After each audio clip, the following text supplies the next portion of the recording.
This giant registration blanket inspired dress is as close to being finished as it's going to be in Estonia. I crumpled it up roughly and put it on a mannequin. It was very difficult because the blanket wanted to fall over and the mannequin just doesn't really weigh that much to hold it all up, but I managed, crumpled it up roughly, took photos of it to send to the director because in Moscow we're going to have a promotional course video shoot and I'm sending all of the pieces there, and you'll see me finalize everything in this video today. And this is how it looks from the back.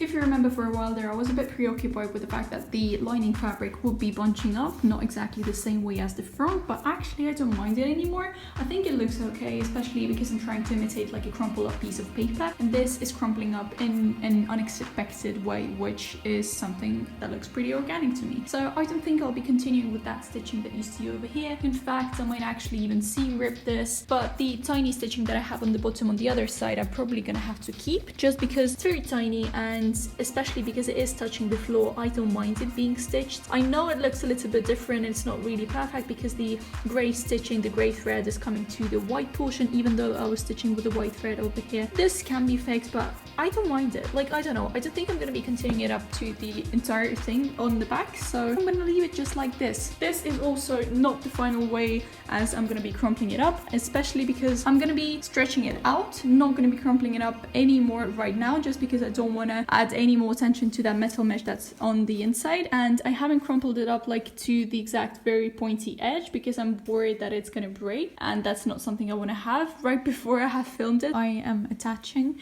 those lapels to the main fabric so that they won't be flopping out, even though I don't really mind how that looks because I'm going to be folding this a lot. I really want those to keep place so that they lie flat around your neck area. I'm also going to have to pull this down a little so that this bulkage doesn't happen.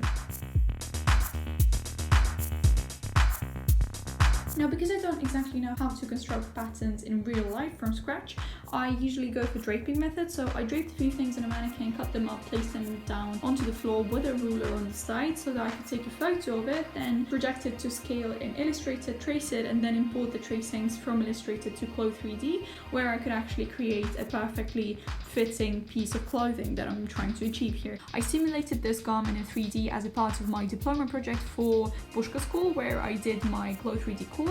And here are a couple of outcomes from that diploma project. Now, this 360 animation made in 64 shots in the highest quality took me 3 days to render on my MacBook because it's not really suitable for 3D programs, and the fact that it even works with this program is shocking to me. These smaller renders, which are 1080 by 1080, were a lot easier to render. I deliberately took shots of close-ups from little details that you see from the inside. I worked with the skin of the avatar, I added a few tattoos on hers, I worked with transparency to create a replica of those tops that I created, and then I set my avatar into a specific pose, importing a few 3D objects from the internet to just add into the scene. I imported a photo, I added maybe 4 or 5 different light sources to imitate the same lighting, so I decided to drop her into the airport because my entire collection is kind of inspired by that. If you're interested to see what the collection is actually about, there is a full-on video where I explained in my sketchbook tours that go in depth into my research, so check them out if you're interested. Now I'm making a few adjustments for the actual thing that I'm going to be sewing. I don't really pay that much attention to areas like these, for example, and as you know, if you've ever sewn very sharp corners, this isn't the ideal situation because imagine you will have so many different seams coming to the same area, and this is going to have a lot of puckering and a lot of bulk, and that's something you want to try to avoid. So when I was drawing it in a 3D program, I adjusted that a little bit. So I have this area a little bit wider now, and I've just added a little tiny piece of fabric in there just because I didn't really want to try and recut this pattern piece because I'm just trying to experiment, and that's just enough for me to visualize and kind of change this area a little bit as well. I'm gonna take this off now and I'll show you how I usually work with creating and tracing, kind of flattening it out, 3D, whatever this is, gathering, folds, yeah, folds. When I was simulating it, you'll see that this underwear portion is in blue because when you're designing a collection, you really want to try and cut down on the amount of new information that you're adding into it, especially knowing that my collection is all over the place. All the looks are too different from one another, but they do have similar elements. For example, this pleating and crumpling on the bottom is the same, but the printing is different. Then the tops on these are the same. These tops are the same. The print of the body is the same as on these tops. So there's a lot of correlation, but they do look a little bit too difference. So when I added this skirt into it, this white panel, which in the 3D simulation is dark blue, I want to use the same fabric from those leggings, and I do have to use the same fabric for the underwear portion, use the same fabric of the blank for the main portion. Then those side pieces that I gathered are going to be made in the same fabric as the lining and the backing of this thing. So I'm going to be replicating a lot of the same fabrics. And as you see here, maybe it's not that visible, but I'll add it on the screen. I have this crumpled up bra on top of this mesh printed body top, which is made out of the same fabric as look number 5 dress. So there's a lot of correlation, and before I added this piece, the whole collection was a little bit too scattered, but now I feel like it kind of brings and unifies the whole collection together, which I'm really happy about. Super glad to have had a chance to work at the atelier, and thanks to them I have a lot of scrap fabric. Here are some markings because this used to be a cover of a sofa that was brought into the atelier to be reupholstered. This fabric was the one swapped out, so I took it home with me because usually when I do garments, especially ones that are experimental, I'm not exactly sure how they're going to fit perfectly, I want to test them out and create a sample étoile. So this is going to be perfect for me. I initially wanted to create myself a pair of shorts out of this fabric, but as you can see there's a lot of discoloration between the pieces, and maybe that's not as evident on camera, but in real life this one strikes a bit more green and dirty, whereas this one is white and quite beautiful. So it's a little bit not usable in terms of like a final piece, but pretty great for a sample piece if it looks presentable enough, and maybe have it be a styling piece that I could just use and give away to stylists and whatnot, so that could be also useful in some extent. My mom has been going to pottery classes and I decided to join her for 2 weeks in a row. I loved working on a pottery wheel, and I created a coffee mug and a creamer pot. Clay is just such an interesting instrument that helps you relax and artistically express yourself however you want, so I loved my outcomes and I have acquired quite a collection. The top portion of the skirt is all connected. This is the back, this is the front. I managed to find and cut a perfect zipper that would fit this area, but because the entire collection is with silver hardware, I would kind of maybe paint this somehow, I don't know exactly, but this is a sample. However, I'm very happy with it. I'm trying to construct it in a way that could be worn afterwards because I don't really like just saving my toiles and not using them in the future. So I'm trying to make it kind of neat. Obviously those areas in reality I would have fused, and halfway through I was thinking of making them double just because they are very flimsy and thin, and this fabric is a lot thinner than the one I'm actually going to be using, so this is not exactly representative of how it's going to fit, but I'm thinking of maybe fusing the final fabric that I'm going to be using as well to keep it a bit more tight. But nonetheless, it looks really good. I tried it on myself. Unlike me, my mannequin has not gained a couple of pounds, a couple of kilos just because of the quarantine, so it will fit her perfectly. It was a little bit tight on me, but still looked pretty good, and actually it birthed a little idea for a more commercialized version of the skirt that I can potentially make. This skirt hits right at the hip portion where you would usually make a hip measurement, so in like the hip dips, because I have some pleating in my collection and I was thinking of introducing it in some kind of skirt form, but I didn't want it to look very basic, and also I wanted to kind of tie in with the entire collection in itself, just not by having simple pleating. I was thinking of creating this skirt, keeping this top section just as it is, and then introducing some pleating over here and maybe crumpling it at the bottom as well, like the trousers from look number 1 and 3 are crumpled at the bottom. Now comes the hard part. I'm supposed to create this piece out of this jersey. It's very stretchy, it's perfect. The only problem is that those side pieces are not stretchy, so if I combine the stretchy jersey with the unstretchy side pieces, it might look weird because it's gonna stretch and this is not, so we'll see how that looks. I also made the dumbest mistake, like when I was cutting those pieces out, I was marking them with a very dark blue pencil that is not exactly removable, and I wasn't really thinking about the fact that if I mark them right side up, this is how I planned this pleating to happen, and I'm gonna have a bunch of markings. And initially I don't think I thought I was gonna make this skirt wearable, but I decided to do that in the end, so we're gonna have to switch it. The pleating is gonna go like face down instead of face up, so that's just something I'm gonna have to keep in mind when I actually make the final thing. Thanks to the 3D simulation that I created in Clo 3D, I was able to test out different options as to how I wanted the bottom section of my design to look like, so I found that the most helpful option was just adding slash lines to the side seams, and the whole piece is going to be one giant piece of fabric. How I did it, I just traced the bottom line of this is center back, and then I added 2 half pieces to both sides of the center front and just added slash lines when the side seams would be. Now I'm going to be trying to trace it onto my fabric and just checking whether or not that looks any good on my sample and attaching it. Then our sample will be complete and we'll be able to move on to the actual final thing with the additional adjustments that are coming from the sample test.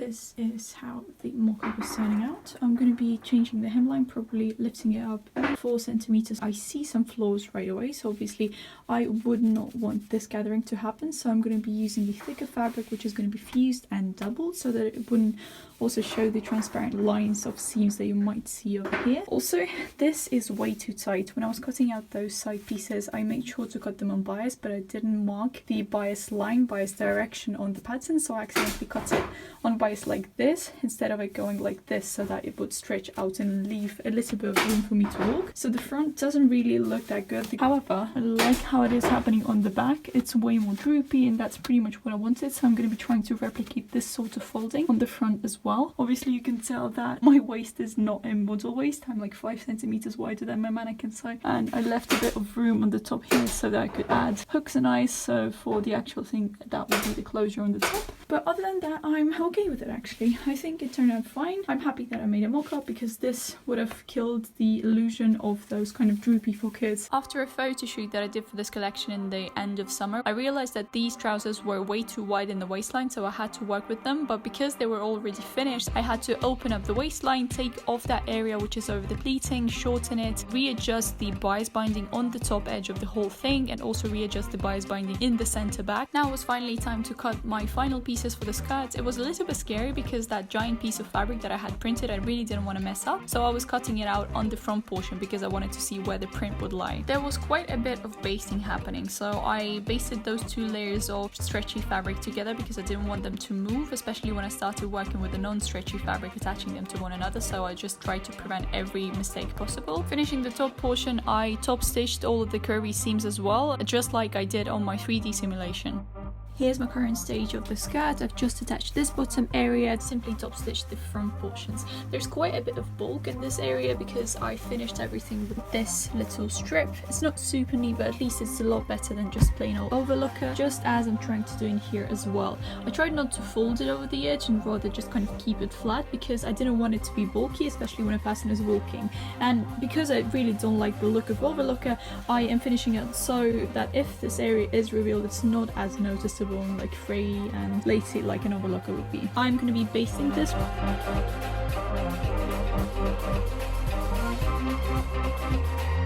Here's where we're at right now with this one. I mean, I'm quite happy those pieces align pretty well. This is way more crumpled than the sample piece was, but I'm really unhappy with that. This wasn't supposed to happen. I added way too much seam allowance just in case because I was not sure how much I needed, and just the amount of seam allowance is a little bit of an overhang in here, and like here as well you can see it is a little bit big, which is something I definitely didn't want to have, but I'm guessing I'm gonna have to leave it as is. I really was going to try this top section when I hadn't attached the bottom one and hadn't top stitched the side pieces, but something held me off doing that. I don't know what, maybe I was rushing. That came at the fault of this crumpling, which is not supposed to happen. I'm fine, I guess if the model has wider hips than I do, that will look pretty good on her, but in real life I'm guessing I'm gonna have to do the future pieces with way smaller seam allowance because I always use 0.5 centimeters and I don't know why I keep adding more just in case. There's really no time for me to change it right now, so I'm going to be attaching the full long pieces to the bottom right now, and that's going to be it. Originally, I was thinking of not adding any type of waistband over top of this because I like the idea of this underwear, and usually it doesn't really have any additional line on top, it's just lined the way it is. But then I figured that I'm gonna have to replicate another waistline that I already have in my collection. So again, if you look at this range plan, you'll see that the waistlines of these are on the same level. Then this skirt waistline is pretty much kind of the same height almost, but it is a little bit different because here those are pleated, this one isn't, so there should be some replication of this skirt waistline, but because it is raised, it's a lot higher than this skirt waistline that I have created over here. So I was thinking of maybe replicating the same one that I have on the leggings that are going after this one. The leggings on that one are more similar to the skirt of this, so they have some similarities. These have some similarities, but then those leggings don't really have the same repetition of the waistline. So I'm probably going to have to add like a waistband on this area, which is the same width as this one was, which I believe was like 4 centimeters. Typically it's not really wider than that, so I'm going to be replicating the waistline here. And that's pretty much like a tip for you as well. When you're designing a collection, try to replicate as many things as possible so that it looks more unified even when it is so different. The skirt is now mostly finished. All I have to do is a couple of things with hand stitching, so I'm going to be fixing this little tail. I could have stitched it all the way through, but I just wanted this sharp edge to be of stitching visible, and I didn't really want this stitching to kind of continue to the bottom. As you can see, at first I tried to have this flap underneath this one, but then you could see the 4 centimeters folded on the edge, and because this fabric is probably going to be flapping in the wind when the person is walking, you would see the edge, which wouldn't have been very pretty, so I decided to kind of hide it to the bottom, especially because this folded edge is just 1.5 centimeters, not that visible. So that's what I'm going to be hand stitching. Also, another thing that I'm going to finish is add hook and eye closure to this area, and this skirt will officially be finished. I'm very happy with it. If I were to change something, I would have gone with a different overlocker threads just for this area specifically. Maybe, actually no, I'm not going to be seam ripping it, because when you walk, this area is going to be very tight to the body, so nothing is going to be visible. It's fine. Here's my little printing station. I have my palette, which is just a plate, a couple of acrylic paints. I'm probably going to be resorting to only using these 3 instead of those, but I might mix in a bit of these as well. I'm going to be trying to match this color, so I'm probably going to be using this blue, dark purple, and a little bit of dark gray to make it. We'll see. Then I have my lino cut piece, then a couple of sample pieces of fabric. This is the one that is printed and used on skirt. Then this is the base that was printed later on, so I'm going to be trying on multiple of those. And this is the same linen fabric, which is used on trousers on look number 3. So I'm going to be testing it out on those, but first of all I'm going to test it out just on paper to see how it transfers. This lino cut piece was never used, and actually it's a second lino piece that was made. I made the first one, did a couple of mistakes and wanted to change it a little bit, so this one was made by my helper Lisa. If you don't know, on level 6 as graduating level we have first year students helping us with our degree collections, and I asked her to make this one. Luckily we have a lot of random stuff in our garage, so this is like a large piece of wood which is going to help me distribute the weight evenly over top of this stamp when I'm going to be pressing it onto fabric. We'll see if that works.